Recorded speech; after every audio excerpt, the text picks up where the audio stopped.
I feel impelled to speak today in a language that, in a sense, is new.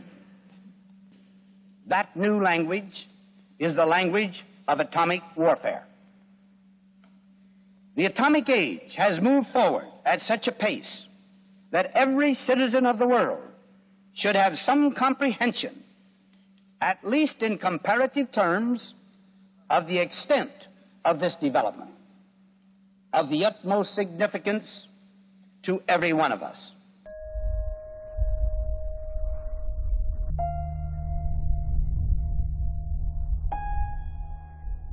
KRSN AM 1490, Los Alamos.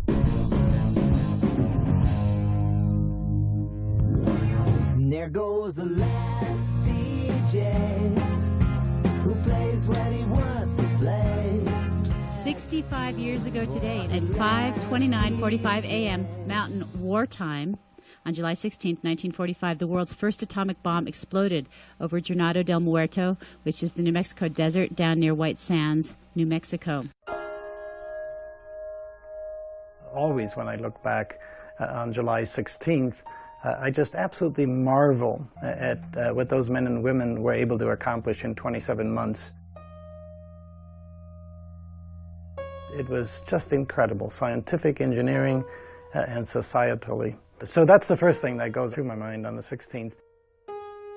The second is the reminder of the enormous devastation of a nuclear weapon. And so the fact that, you know, when you split the nucleus, you automatically gain a factor of millions over every other energy form that you have.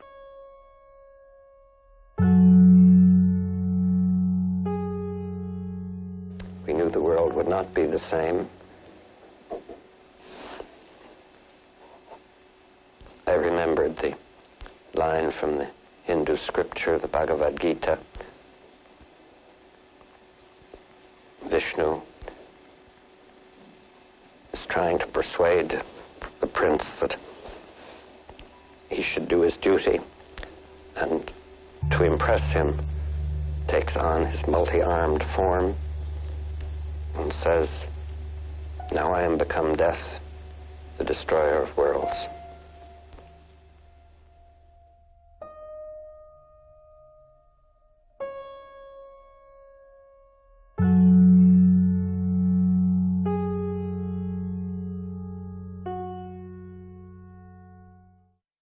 I could clearly see the city of Hiroshima within my bomb sight. Then I clutched in and took the run, and I felt the bump of the airplane. I was greatly relieved because I knew the unit had gone from the airplane. So we turned around to take a look at it. The sight that greeted our eyes was quite beyond what we had expected, because we saw this cloud of boiling dust and debris below us with this tremendous mushroom on top. Beneath that was hidden the ruins of the city of Hiroshima. There was a blinding flash, then a deafening explosion. In an instant, Hiroshima was a scene of unprecedented chaos. Hiroshima was instantly transfigured. There was nothing left but ruins, nothing standing to hinder a full view of the city.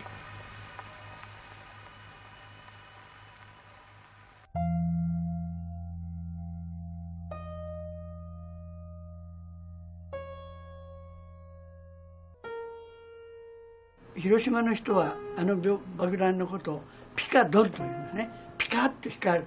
それからドーンという大きな衝撃が来る。ものすごい光ですから眩しい。すっごい暑さです。だから僕らはあれを雲とは呼ばないんです。火柱と呼んでるんですが、まあ後から見た人はあれ雲に見えるんですね。冷めてからは。私はその火柱のとこから見てた。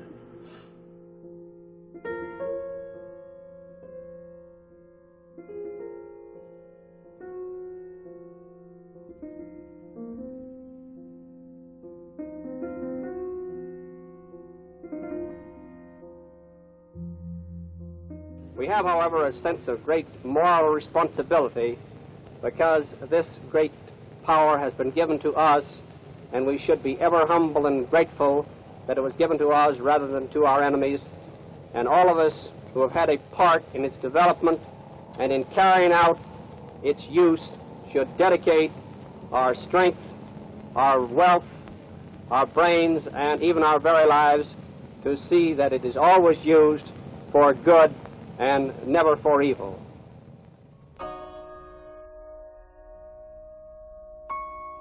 飛行機の音がしたんですね。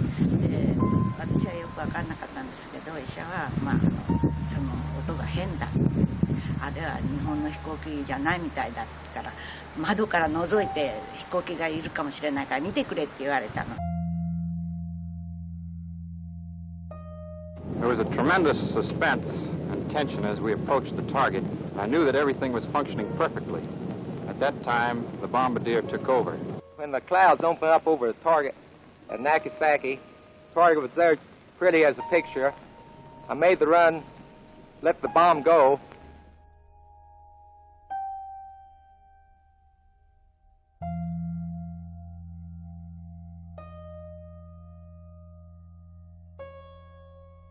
And I knew when I saw the flash of the explosion that the second atomic bomb had been successfully delivered to the enemy. The newspapers reported that the bomb dropped on Nagasaki was much more powerful than the bomb dropped on Hiroshima. The Urakami Roman Catholic Cathedral, the largest in Nagasaki, 550 meters from the epicenter. Built of brick, this church could not resist the blast and was burned completely. 2 Catholic fathers and a dozen or more parishioners attending confession were buried under the debris and killed. 90% of the 14,000 Roman Catholics who had formed a settlement around the cathedral lost their lives.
There's an enormous amount of emotion, and particularly an enormous amount of fear.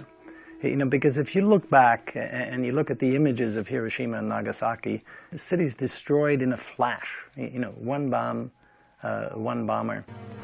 And there was a sort of a professional triumph here, with little thought for what one had really done in connection with the history of the world, the history of warfare. Nothing stands between Europe today and complete subjugation to communist tyranny but the atomic bomb in American possession. As head of the Manhattan District during the war, I was responsible for the development of the atomic bomb. My responsibility is continued after the war ended. The United States was the only one that at that point had demonstrated that it could build a bomb. However, there's no way that the Soviets would go for that. I mean, when they build their first bomb, it is exactly a copy of Fat Man, only it has a red nose.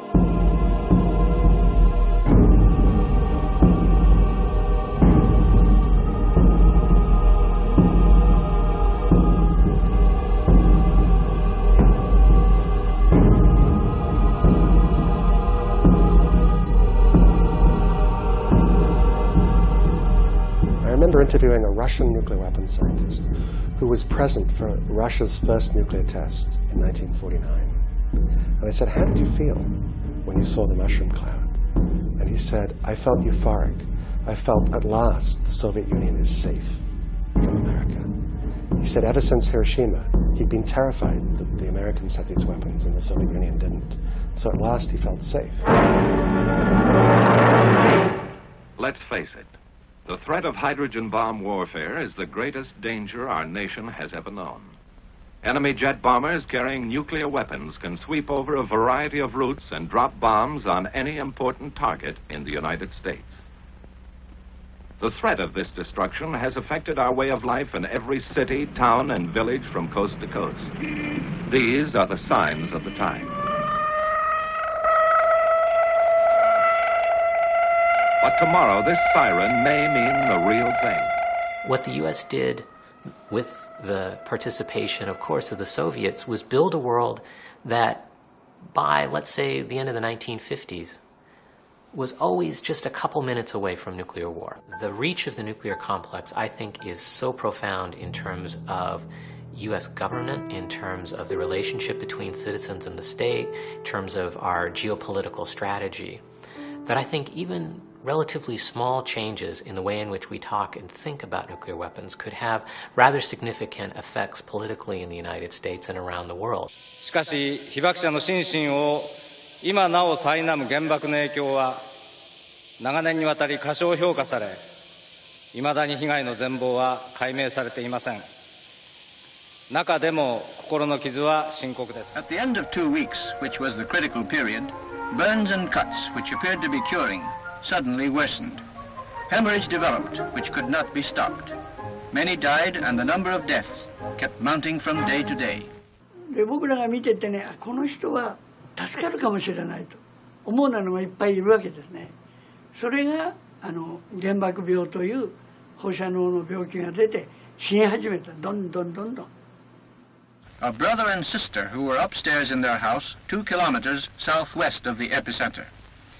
It was reported that after about a week, they began to develop symptoms of depilation, anorexia, gingival bleeding, and fever. Our DNA has memories of the exposure at that time for a long time, and because of that memory, still they have various diseases, including cancer and other diseases. Just released films show the recent A-bomb tests in which Britain joined America and Russia as the third world power to possess atomic weapons. To be a member of the superpower club, you need a nuclear weapon, and it's why the UK is literally the third superpower during the 1950s. It's putting a tremendous amount of R&D effort into building its nuclear weapons. At Regan, deep in the Sahara, France goes forward with the detonation of her first atomic bomb, defying a United Nations resolution. Since the autumn of 1958, Britain, the United States, and Russia have voluntarily suspended nuclear tests, and for 15 months have been trying to reach agreement on a formula to ban all atomic weapons development. This first blast is on a level with bombs exploded over Hiroshima and Nagasaki in World War II. Now, France presses forward to force her way into the exclusive nuclear club. I really believe that everyone who was born since the dawn of the nuclear age, we all have within us a very personal experience with nuclear weapons, even though most of us have never seen them and probably don't think about them very much. The fact that we live with the knowledge that we can eradicate our own species is something that I think has changed everybody. But it's certainly not at the top level of our consciousness. For many people, they never really think about nuclear weapons at all in the United States. It's just this sort of unseen presence. So my idea was to, let's take a look at this thing. And all the photographs that I took were with the permission and cooperation of the U.S. military establishment. I spent an enormous amount of time negotiating access to these places. I think perhaps the cover image, which became sort of the signature image of the series, it shows a row of gleaming white bombs. They're B-83, which are the most powerful weapons in the American arsenal, all lined up in a row here, and there's a single young soldier and airman who's sweeping with just a regular whisk broom. They're, in a sense, the crown jewels of the American empire. What they represent is the culmination of this incredible technology. This is a B-61 bomb, a lightweight two-stage thermonuclear weapon with 4 delivery options. It is one of our newest and most sophisticated weapons. However, our nuclear ordnance technology has moved a long way down the road since 1952. For example, when production of the Mark V bomb was a significant step forward and was our first missile warhead.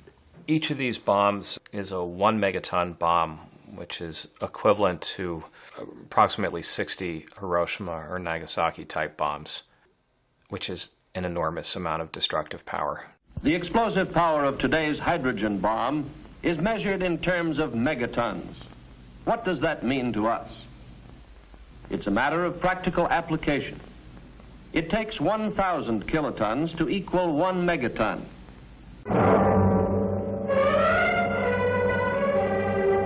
This is the largest fireball ever produced. At its maximum, it measures about 3 1/4 miles in diameter. Compared to the skyline of New York, this means that with the Empire State Building as 0 point, the Mike Fireball would extend downtown to Washington Square and uptown to Central Park. In other words, the fireball alone would engulf about 1/4 of the island of Manhattan. I was aware of the significance, the huge kind of emotional weight of being around this much potential destruction, and I certainly was very deeply affected by it. This speaks to my thoughts about responsibility that we all have as citizens. Who are the leaders that we elect, and what do they believe in? This is kind of a direct connection that we can do something about this.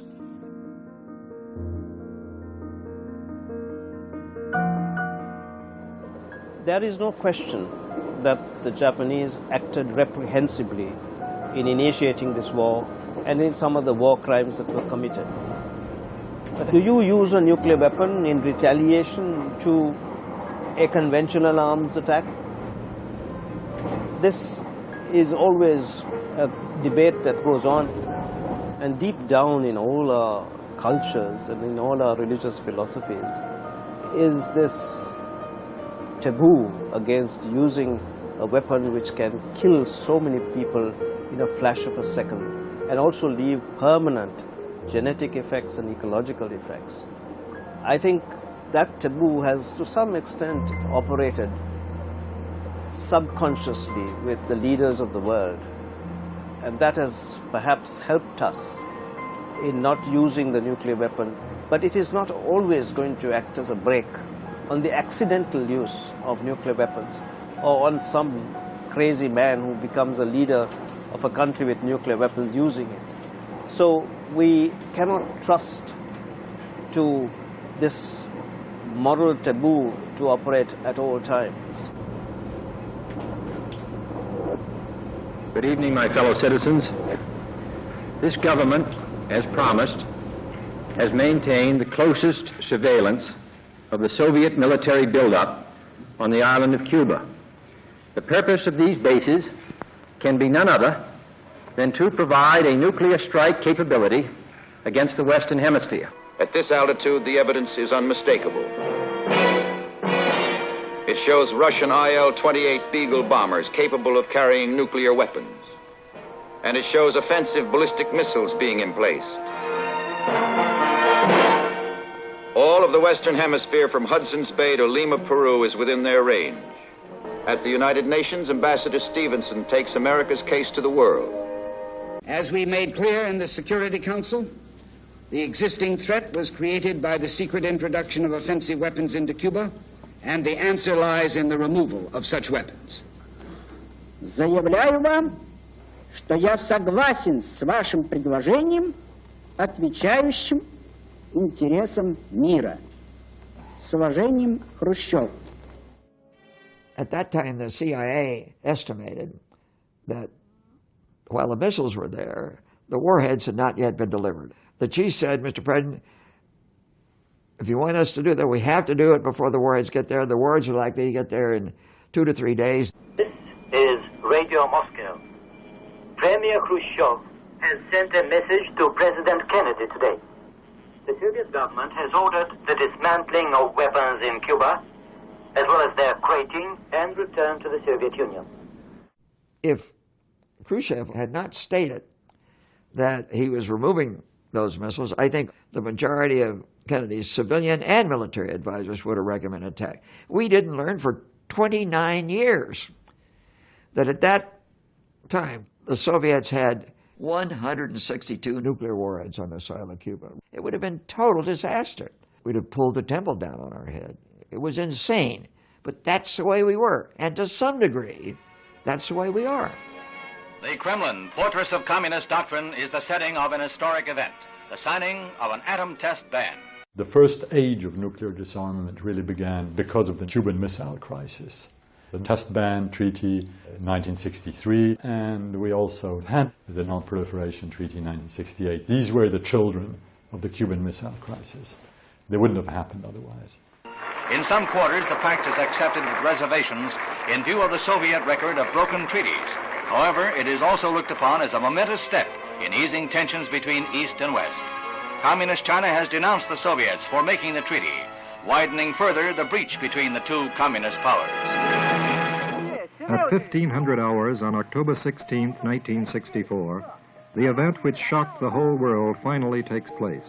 5, 4, 3, 2, 1.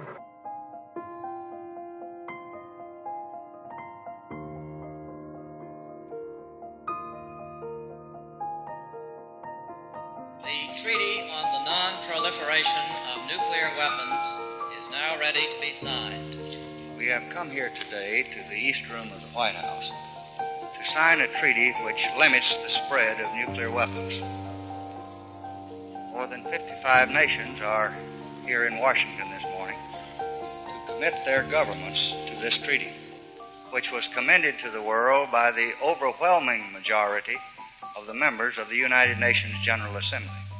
Those who had nuclear weapons at the time, there were 5 at that time, the United States, Soviet Union, United Kingdom, China, and France.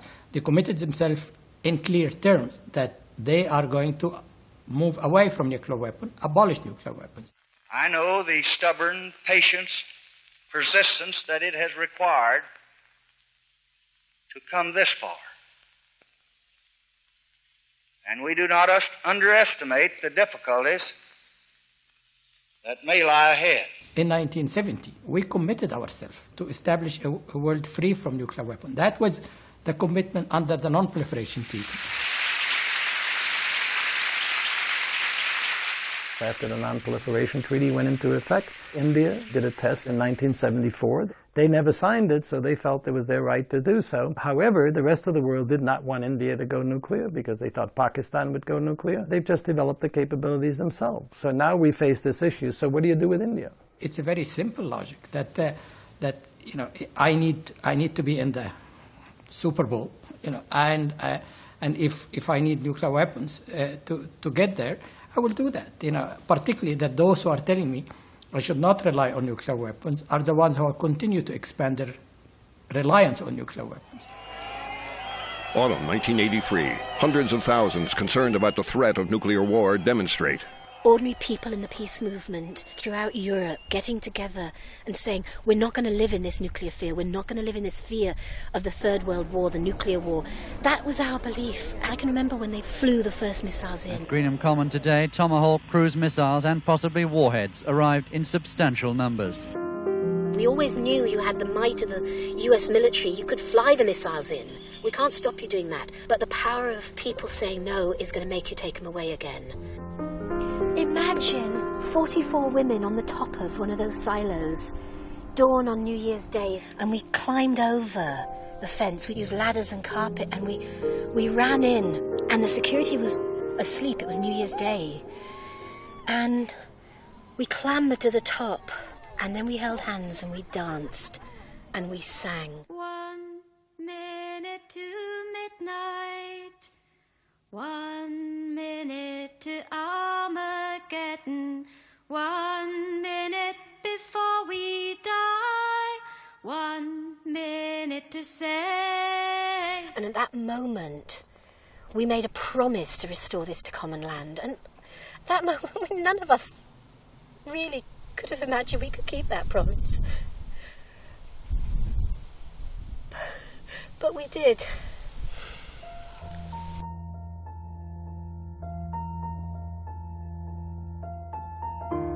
Ísland nú fremst í heimsfréttunum eftir að ákveðið var í dag að leiðtogar austurs og vesturs, þeir Mikhail Gorbachev, leiðtogi sovjerska kommunistaflokksins og Ronald Reagan Bandaríkjaforseti myndu hittast hér á landi á leiðtogafundi eftir aðeins 11 daga.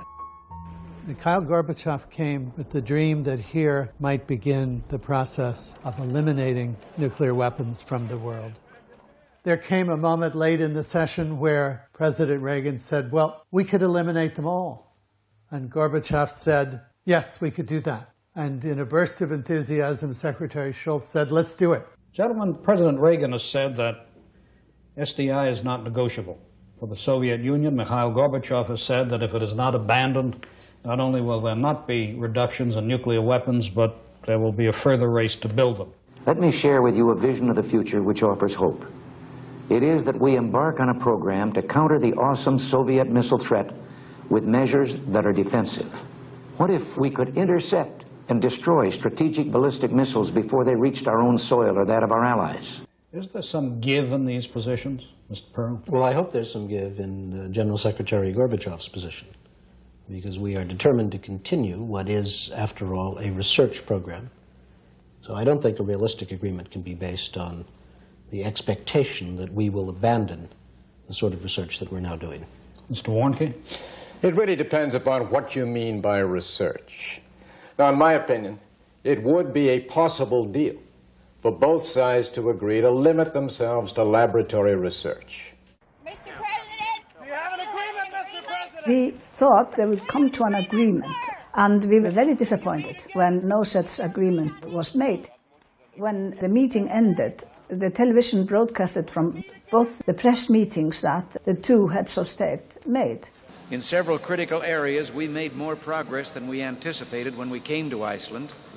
We moved toward agreement on drastically reduced numbers of intermediate-range nuclear missiles in both Europe and Asia. But there remained, at the end of our talks, one area of disagreement. И вот тут-то и началась настоящая, товарищи, схватка двух подходов мировой политики, в том числе по таким вопросам, как прекращение гонки вооружений, как запрещение ядерного оружия. So late this afternoon, I made to the General Secretary an entirely new proposal, a 10-year delay in deployment of SDI in exchange for the complete elimination of all ballistic missiles from the respective arsenals of both nations. So long as both the United States and the Soviet Union prove their good faith by destroying nuclear missiles year by year, we would not deploy SDI. The General Secretary said he would consider our offer, but only if we restricted all work on SDI to laboratory research, which would have killed our defensive shield. Почему вы из-за одного слова проявляете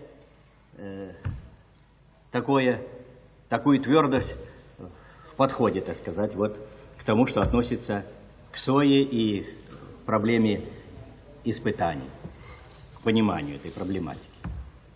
Думаю, дело не в слове,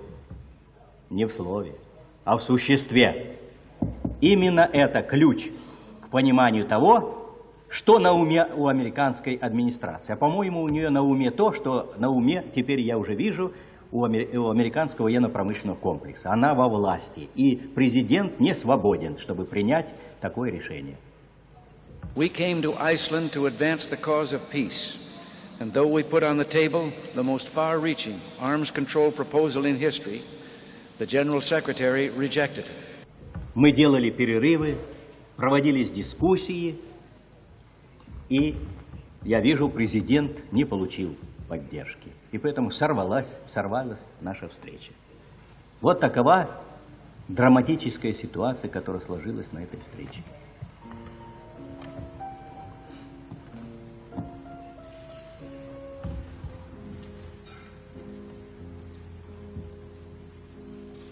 And ladies and gentlemen of our armed forces, on behalf of a grateful commander-in-chief, I salute you. They came very close to concluding an agreement to eliminate nuclear weapons in 10 years.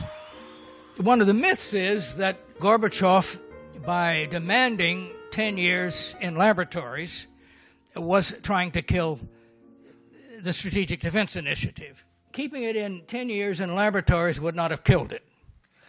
In fact, we needed another 10 years in laboratories.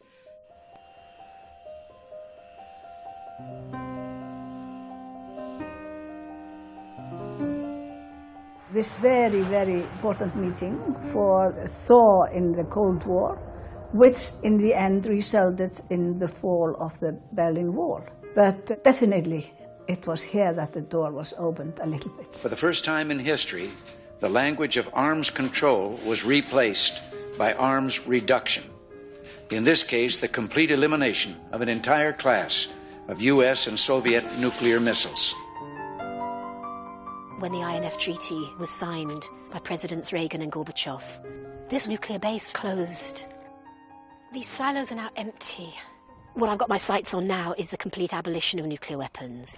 And that's going to take longer, but I'm going to see it in my lifetime. Now, as each of the two superpowers showed this political maturity, if you will, and it's in a relative sense perhaps, at the same time, the Cold War begins to wind down, but other actors start to come in. Israel almost certainly is a nuclear power. Pakistan demonstrates a capacity to detonate a weapon in 1998. The motivations of a country like Pakistan are certainly in part driven by India. We've obviously seen the North Korea case, where North Korea pursued a nuclear weapons capability and succeeded. In North Korea's case, clearly at the top of their list is security. They believe that a nuclear weapon is a deterrent, and that's the word they used the first time I went there in January 2004. 조선중앙통신사 보도. 어느 나라 전체 인민이 사회주의 강성되고 건설해서 일대 비약을 창조해 나가는 벅찬 시기에 우리 과학연구 부문에서는 주체 95 2006년 10월 9일 지하 핵시험을 안전하게 성공적으로 진행하였다. In fact, they used the visit as a way to try to have me get the message back to the United States, look, we have a deterrent. And what that meant to them is keep you guys out of here. No regime change. That's the way that our regime is going to survive. Well, good afternoon, and thank you very much for giving me this opportunity of interacting with you. I am the president of the Pugwash Conferences on Science and World Affairs, and that is a movement that began with a manifesto written by the famous Albert Einstein and Bertrand Russell, which appealed to the leaders of the world to abolish nuclear weapons. I will stop and get you to ask me some questions so that we can have a discussion. In our lecture we read an article and it said that it should remain in the right hands. There are no right hands for the possession of nuclear weapons. Nuclear weapons are so inherently dangerous as the most destructive weapon that in anyone's hands it can cause destruction. And also a growing, even if minority voice, that nuclear energy, even for civilian use, is potentially dangerous. How would you react to that? I have seen what has happened in Chernobyl, and the risk of an accident is too great. But at the same time, I recognize that countries should have the right to decide for themselves. What do you think of the role IAEA has played? The high purpose of the International Atomic Energy Agency is to make atomic power for peaceful purposes available to all nations. The first development of all the physics, engineering, and technology which led eventually to nuclear power were made initially for nuclear weapons within the Manhattan Project. And that's very difficult to get away from this original sin. If we are to continue to live with the power we have released, new rules and patterns of international life are required. There are many countries who have the peaceful uses of civilian nuclear reactors without any suspicion.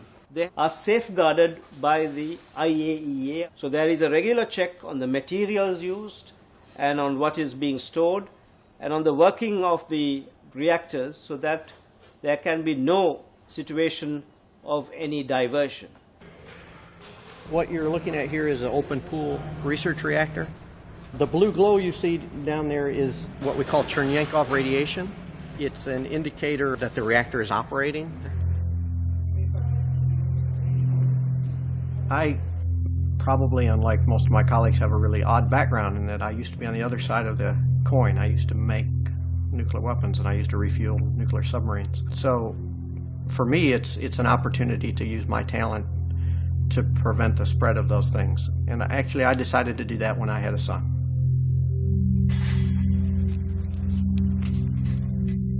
This is the 3.6 enriched fuel assembly. Now, can we bring it this way? Yeah. We have to account for the fissile mass in the assembly. The uranium-235, that's what we call the fissile material in the fuel element. All power reactors have this material in it, and so our job is to make sure that that material remains in peaceful use, which is the production of electricity, and that some of it or all of it has not been absconded with and used in the formation of a nuclear weapon. And an assembly like this has 2,500 grams of uranium in it, but you may have many of these in a facility, hundreds, maybe thousands, and so small amounts even from each of them is a problem. U-235 became bomb material number 1. Now, plutonium-239 has fission properties similar to U-235. It can be separated by chemical means from the uranium and used also for a bomb. So, plutonium is bomb material number 2. Plutonium is created every day in a nuclear reactor, all around the world. Now, the reactors by themselves don't pose much of a proliferation problem. It's what we call the fuel cycle. That is the front end actually making the fuel. You burn it in a reactor, that's where you make the plutonium, and then the plutonium is only useful, for weapons if you extract it. That's the back end. Now you have the proliferation potential. That's a nightmare. It is a question of the nuclear fuel cycle. Uranium enrichment plants, reprocessing, those are sensitive areas that we have to address. So we have the tools that we can go in and use to find some of these things that we're looking for. And the key materials that make nuclear weapons, the fissile materials, principally what we call highly enriched uranium or plutonium, are indeed so plentiful today that you can't get rid of them all. We in 1995 identified that we had 99.5 metric tons of plutonium. The Russians still keep it a state secret, but it's somewhere between 100 and 200 metric tons of plutonium. It takes about 8 kilograms of plutonium, probably about the size of a grapefruit, or about 25 kilograms of highly enriched uranium, small amounts of material, to make one nuclear weapon. When you compare 25 or 8 kilograms to hundreds of metric tons, you can see the difference and why so many materials are still at risk.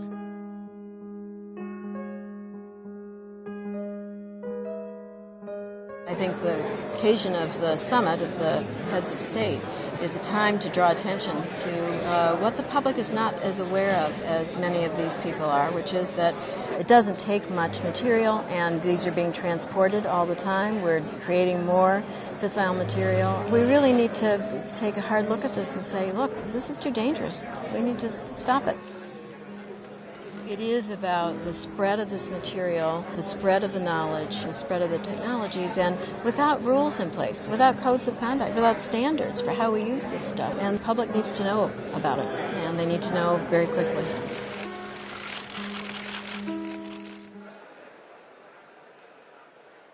This is All Things Considered from NPR News. I'm Michelle Norris. And I'm Robert Siegel. Delegates from nearly 200 countries gathered today at the United Nations for the regular 5-year checkup on the Nuclear Non-Proliferation Treaty. The same material that you use to power a reactor will also explode. So how do you foster or promote the peaceful uses of the atom and at the same time prevent that from being diverted into weapons?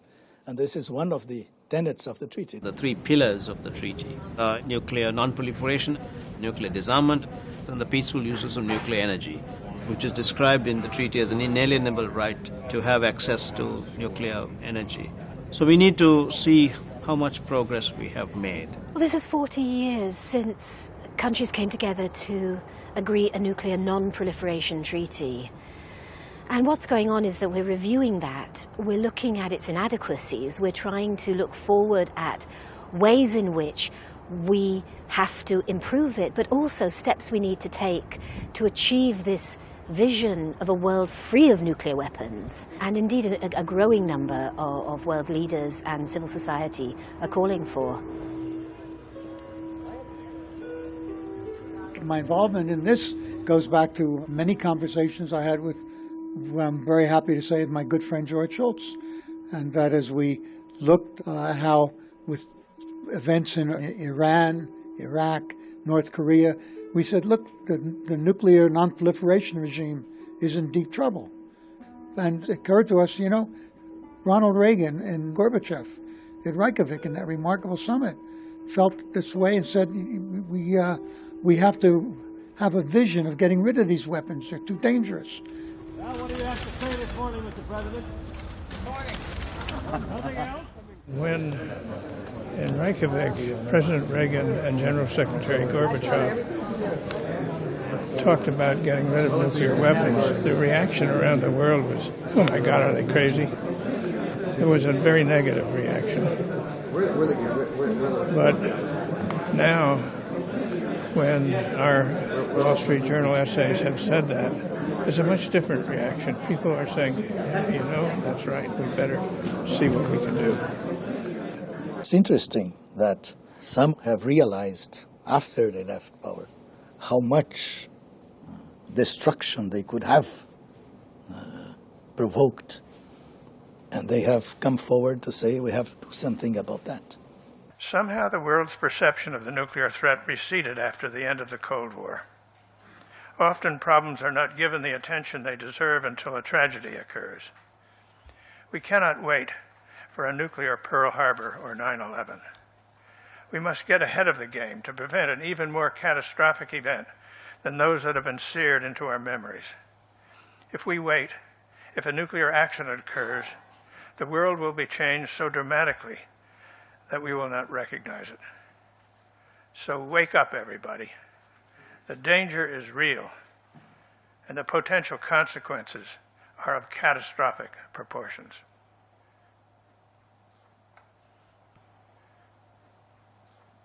It's as if nuclear weapons represent the very end point of logic.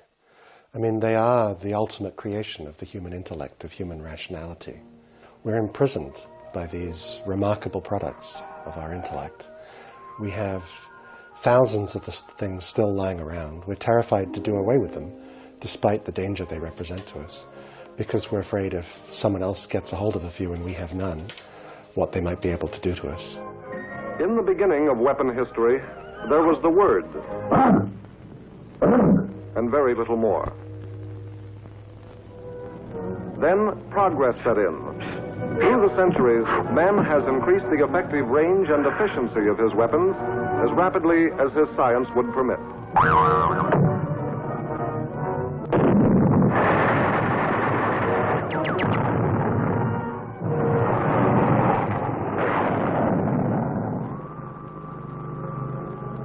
When the Non-Proliferation Treaty was established, there were already 5 countries having exploded nuclear weapons. The United States, Soviet Union, UK, France and China. So those nuclear weapon states, as they are now party to the NPT, have also endeavored to reduce and eventually disarm. But this eventually has no calendar. I thank Algeria for that intervention, and I recognize the UK. You have the floor. Thank you very much, Mr. Chairman.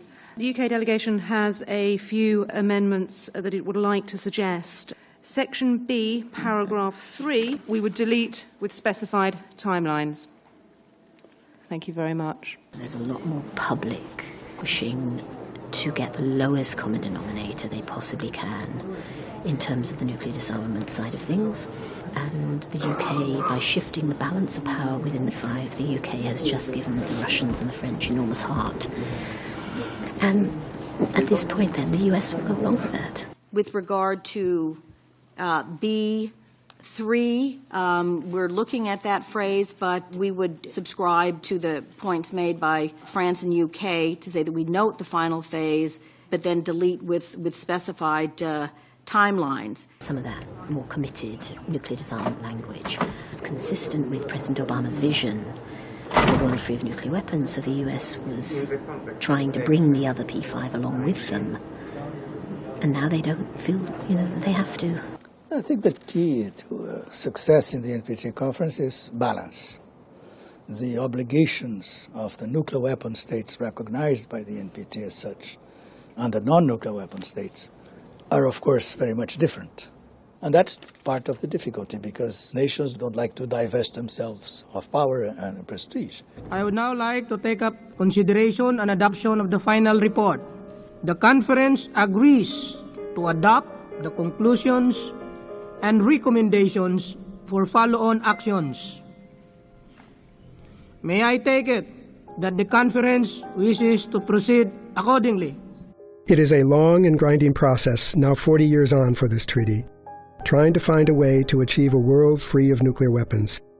As for specified timelines, the president of the conference, Ambassador Libran Kabaktulan of the Philippines, who skillfully guided the conference to a successful conclusion, made sure to include in the final document, in the review section as continuing business, paragraph 82, which includes specified timelines. It is so decided.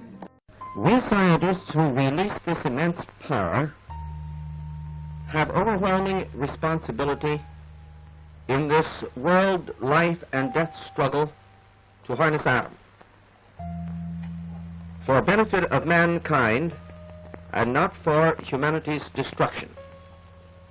We beg you to support our efforts to bring realization that mankind's destiny is being decided today, now, this moment. We ask your help in this fateful moment as sign that we scientists do not stand alone. I agree.